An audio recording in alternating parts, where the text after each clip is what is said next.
ٹھیک ہے, ہے کو کٹ کر دیں یا وائٹنر کر دیں اس کے اوپر. لفظ ہے پرند, جو کہ آپ کی نظم کے مصرے میں شامل ہوا ہے.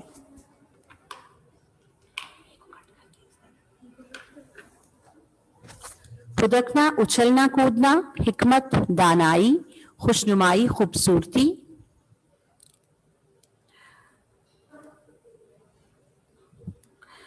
ڈالی شاخ, عطر خوشبو, قادر قدرت والا, کبھی مضبوط, نادر نایاب, نرالی انوکھی.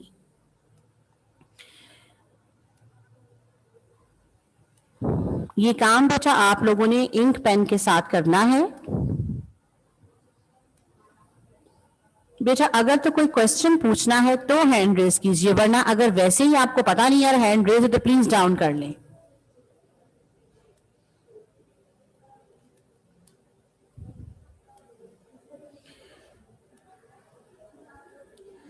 سوال نمبر 1 ہے کہ حمد کس نظم کو کہتے ہیں. اس کا جواب دیکھیے اسکرین پہ آپ کے سامنے ہے. ایسی نظم جس میں اللہ تعالیٰ کی تعریف بیان کی جائے اسے حمد کہتے ہیں.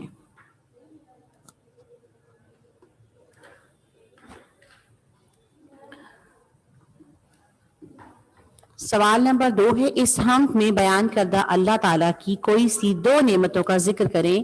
تو اس کا جواب ہے اس حمد میں اللہ تعالیٰ کی بے شمار نعمتوں کا ذکر ہوا ہے. مثلاً دن, رات, پھول, کلیاں, چڑیاں وغیرہ.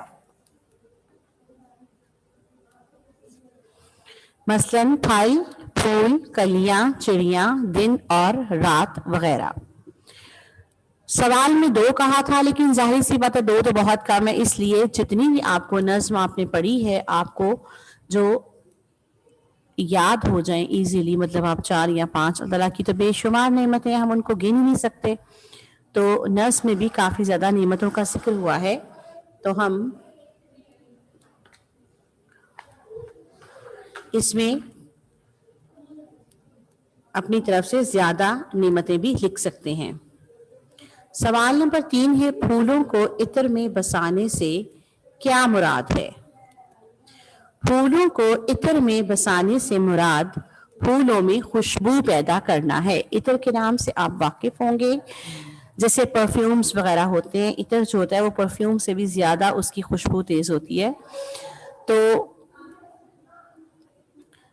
آپ کو پتا ہے کہ اب ہم کوئی پھول جب توڑتے ہیں اور اس کو نہ بھی سونگھیں تو اس کی ہلکی ہلکی خوشبو جو ہے وہ ہمیں محسوس ہوتی ہے, لیکن جب سونگھتے ہیں تو بہت اچھی اور پیاری پیاری خوشبو جو ہے وہ ہمیں ملتی ہے اس پھول سے.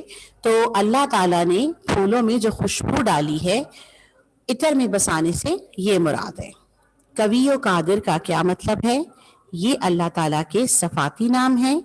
کوی کا مطلب ہے طاقتور اور قادر کا مطلب ہے قدرت والا, یعنی اللہ تعالیٰ طاقتور اور قدرت والا ہے. یہی کہ اس پوری کائنات کا نظام جو ہے وہ اللہ تعالیٰ کے ہاتھ میں ہے. اس کائنات میں موجود ہر مخلوق اور ہر چیز سے زیادہ وہ طاقتور ہے اور ہر چیز پر قدرت رکھتا ہے, یعنی کہ وہ جو چاہے اس پوری کائنات میں وہ کر سکتا ہے. اس کائنات کے علاوہ بھی اور جو دنیایں ہیں, سیارے ہیں, ہر جگہ پر اللہ تعالیٰ کی حکمرانی ہے. وہ جو چاہیں اللہ تعالیٰ وہ کر سکتے ہیں, یعنی کہ ہر چیز اللہ تعالیٰ کے قبضہ قدرت میں ہے.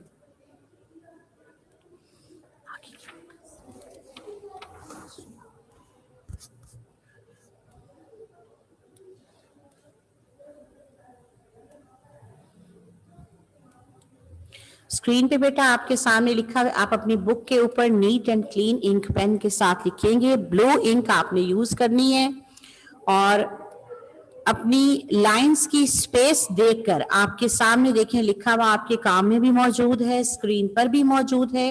اس کے مطابق آپ نے اپنی رائٹنگ جو ہے وہ نارمل سائز کی رکھنی ہے. ٹھیک ہے, کچھ بچے بہت چھوٹا لکھتے ہیں یا کچھ بہت بڑا لکھتے ہیں, تو آپ نے بیٹا ایک درمیانہ سا جو سائز ہوتا ہے نا اس کے اندر آپ نے لکھنا ہے, نہ بہت چھوٹا لکھنا ہے نہ بہت بڑا لکھنا ہے. ٹھیک ہے, اور گھر میں آپ نے جو کام آپ نے سبمٹ کروانا ہے اس کے علاوہ بھی آپ نے بیٹا گھر میں کوئی گیم کھیلتے ہوئے کچھ بھی آپ نے اپنا انک پین کا استعمال جو ہے وہ ضرور کرنا ہے، ٹھیک ہے؟ کیونکہ انک پین جتنا زیادہ آپ اس سے لکھیں گے استعمال کریں گے تو آپ کی رائٹنگ اچھی ہوگی اور آپ کی سپیڈ بنے گی۔